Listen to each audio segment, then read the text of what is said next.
Let's go back to the Benue killings, talking about Benue massacre.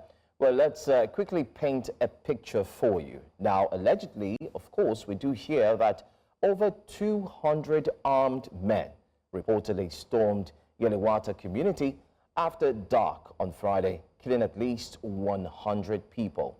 Now, the attack happened despite what you see on the screen there, despite several military checkpoints in the area, according to the Benue governor's technical advisor. Now, top military and police officials visited Benue after the massacre, promising to stop the attack. Now, here's what we know as well. But was this about a farmer header crisis? Well, Governor Alia's advisor, Solomon Yopev, says it wasn't. So what was it then? Well, President Tinubu is visiting today, but will this visit bring real change for the people? Well, the images you see there are images as developed by artificial intelligence, just to paint a picture and let you understand what we truly know. Well, away from what we truly know now, let's have joining us very quickly. We do have a security consultant and MD CEO, Marine Guards Limited, Ahmodu Sampson Anyebe. Thank you so much for being here. Hope you are indeed in tune with the current happenings, that the president will be in Benue State and the governor has called for a complete cleanup of the state. And what would you be expecting to hear from the president? I mean, just prompting your thoughts. Yeah, good morning, Nigerians. Good morning, Central TV. I want to come in. It's a very sad moment for us. I am from Benue State, actually.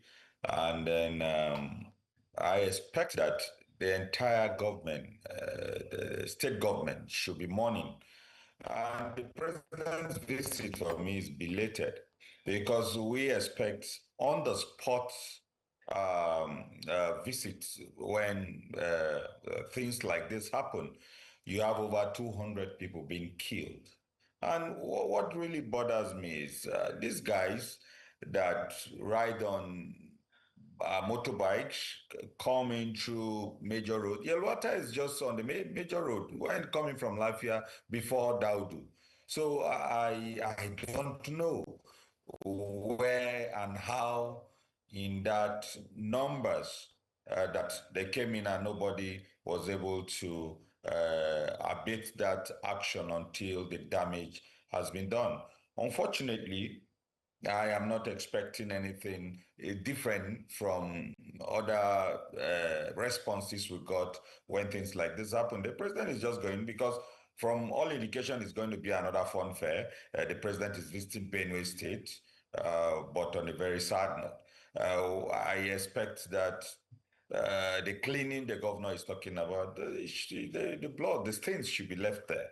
I think that to leave a mark, the scar of, letting her have first-hand picture of what actually happened. But coming to ask the citizens that should be mourning, they should come out en masse to clean, to make the state look clean.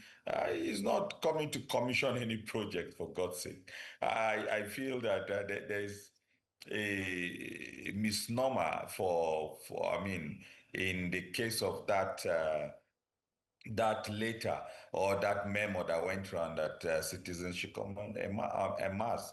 They are not happy. Something has happened. It's not just Benue. Not just Makodi or Yelwata. We have the sides of Otukpo, Agatu, Ugboju, Onyagede, Ohimini. Just, you can name them. It's been a continuous incessant attacks from these people. So how do we stop it?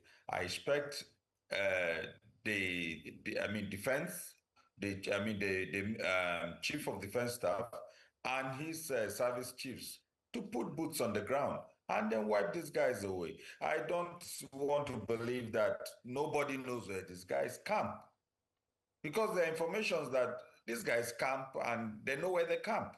So for me, truly, I am very sad and I feel very sick this morning having to read that that memo from the state government Right. that you posted on your TV this morning, that the state should be cleaned and then citizens of Benue State should come out en masse. I expected the president to have been in Benue State on the ground assessment of what has happened, what has been happening, sorry, and to see how you profile solution. The chief of army staff was there, and I thought that would bring succor to the people. Rather, there's an increase in the attacks. Right.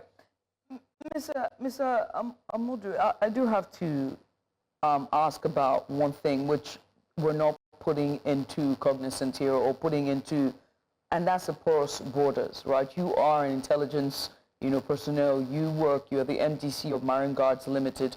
The technical advisor to the governor, we had him on here yesterday, and he did point to the porous borders and also foreign individuals, who must have perpetrated these attacks. And those are sort of the, rumors or the findings or what we hear in press as well. And so you are an indigent of Benue. Do you see this? Are there any truth to these claims or these findings that, the borders are indeed porous and some of the perpetrators of these crimes, not just in Yelwata, but prior to this, are foreigners?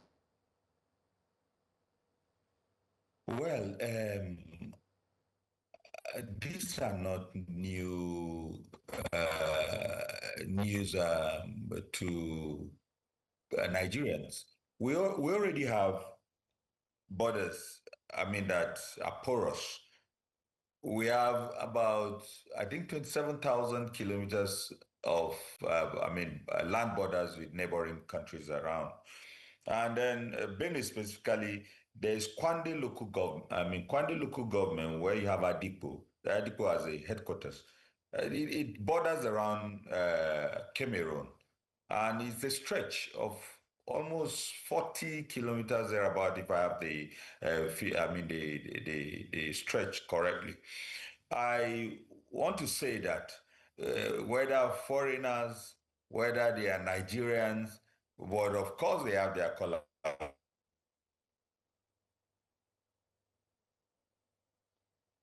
All right, seems to have a little bit of network connectivity there. We'll get back to you. Hopefully the network becomes more stable. Let's join our correspondent Joshua Marayi, who's on ground. We do understand that the president is to arrive maybe any moment from now, a few hours from now. Can you tell us what is being expected? Behind you there, I can see a backdrop that says President Tinubu and Alia, they welcome him to the state. Is that newly installed or it has always been there? And can you tell us what security is like around you? I could also see security trucks and vans, but let me let you do your job. You tell us quickly. I'm just trying to put my eyes very closely to what I can see right behind you. But share with us what's going on.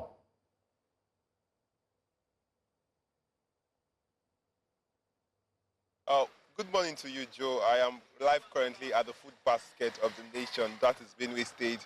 And as you can rightly see, are several banners, flex banners that was erected just this morning welcoming the president. It seems like a party-to-party affair. Because based on the writing on the banner, you can clearly see that it is clearly written APC, President Tinubu, Governor Alia, welcome, this and that. But however, things seems to be on a normal here because I can see that most residents here are going on their daily activities like it's normal, not thinking about the president or much of it. However, there are several security men that have been stationed across several parts of the state capital here, and strategically, because earlier this morning, droves of security men occupied basically every part of the state capital. Behind me is a fire service truck, and as you can see them, they are coming down from their truck. Well, this is just the case because on my right-hand side, rather on my left-hand side, there's a large fire truck standby, waiting to take heat and do the necessary. However, across several parts are security men, soldiers, as well as NAPTIP, even NAPTIP, they too, they've been here. You can see just under that filling station coverage there, You can see some security men on standby with their rifles, ready and alert to ensure that they forestall any breakdown of law and order. But as regards the residents here, I don't think they are really aware that the president is coming, because most times we see that most people defy the rain and stay under waiting for the president. But today this is not the case. And what we heard, that we are expecting the president to touch down the Air Force base. From there, is going to take his possession through this route to the government, to the state government house, particularly. Right. Joshua, I must say, first of all, that if there's one thing that I would always applaud the Nigerian politicians for, is their proactiveness when it comes to pomp and pageantry. And to that banner behind you is just one, when it comes to the swiftness in pomp and pageantry. But to the people of Benue, were you able to speak to anyone regarding the president's visit today? Are they anticipating, will they be coming out en masse, as we saw from that letter that was put out by the governor, although it was receded afterwards, an apology was stated. But were you able to speak to residents? Are they looking forward to the president's visit?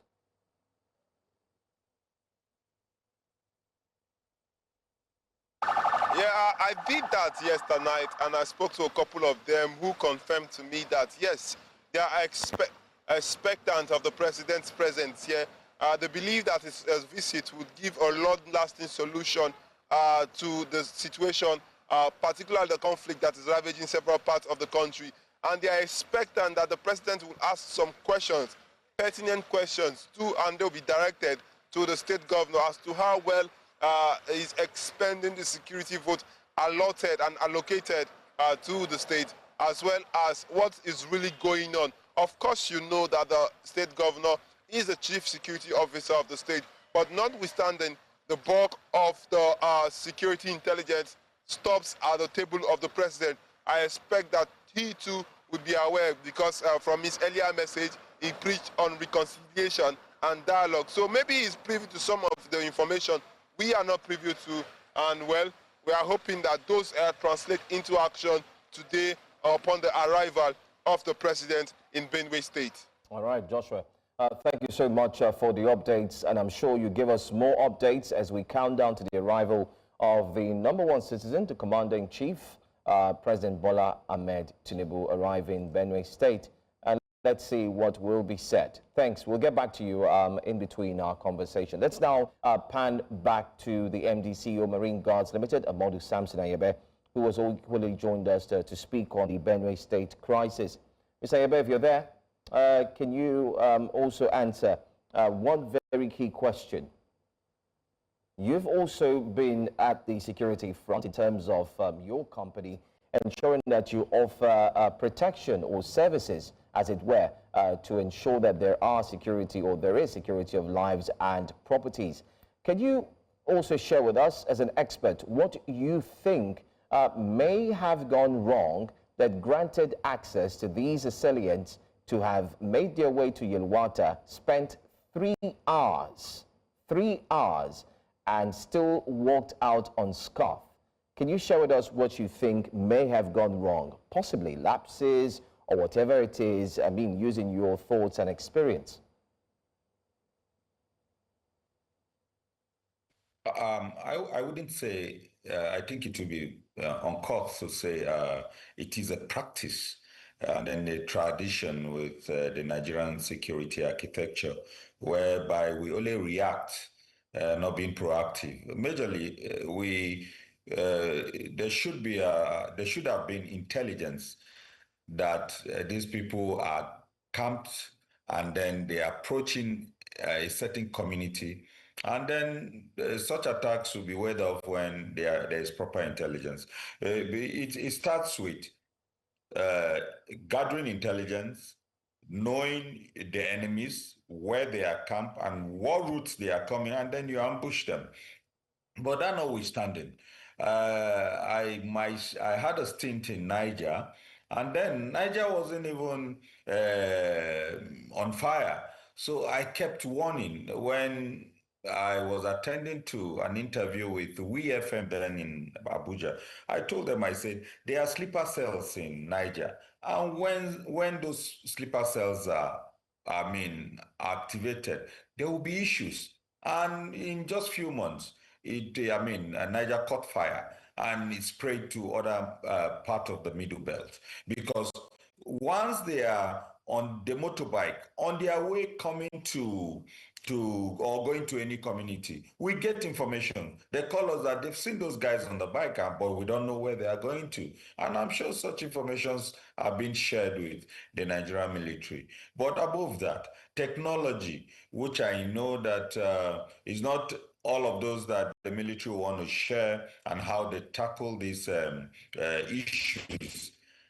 I know they have thermal sensors, drones with thermal sensors that can pick, and then whatever that is alive, whether under the cave, under the stone, will know that there are people there. And then money have been expended to get to get a lot of weaponry for the military. The Air Force is there, and interdiction has happened all across, and then the air support with the soldiers on the ground. But we keep having this reoccurrence when it happens, and then they were reacting. I feel that there's failure of intelligence, and we truly need to, put more effort in gathering intelligence and getting to know. Those are very gory sights, children, women being killed. And then all you see overnight, I wonder if the printers don't sleep. Then you now see posters across the states across the state that the president is visiting. And he's not coming to commission a project. People have been displaced from their natural habitat. And what do you expect? We are just trying to, even on set like this, we're trying to manage emotions and then control, choose our words wisely so that you don't, add insult to injury. For the politician, he's thinking of the next election while the people are left licking their wounds.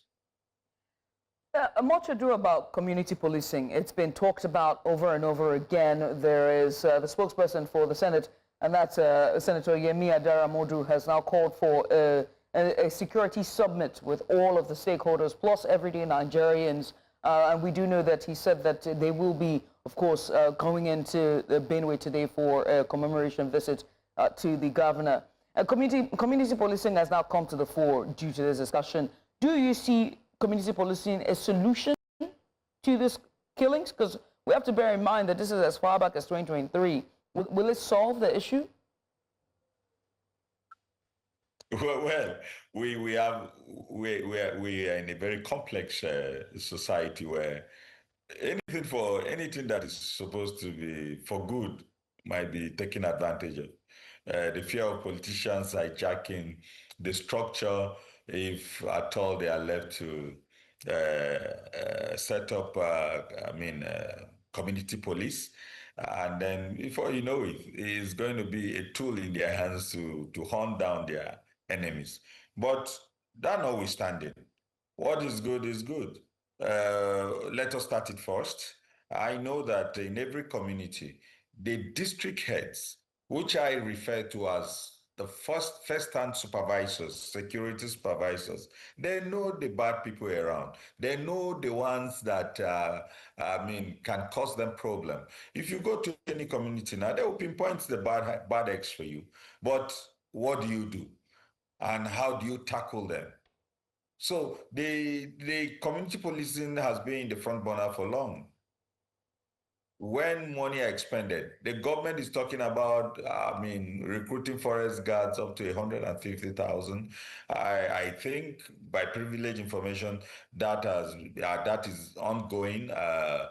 People are being profiled, those that will be recruited and then manage our forest, where we believe that those guys are camped. Those guys are very mobile.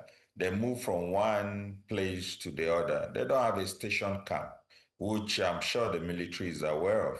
So community policing is, for me, is the way to go. Once you travel abroad, and then before you know, the sheriff around will come, specifically the US, asks you, you are new in town, where do you stay, and all of that.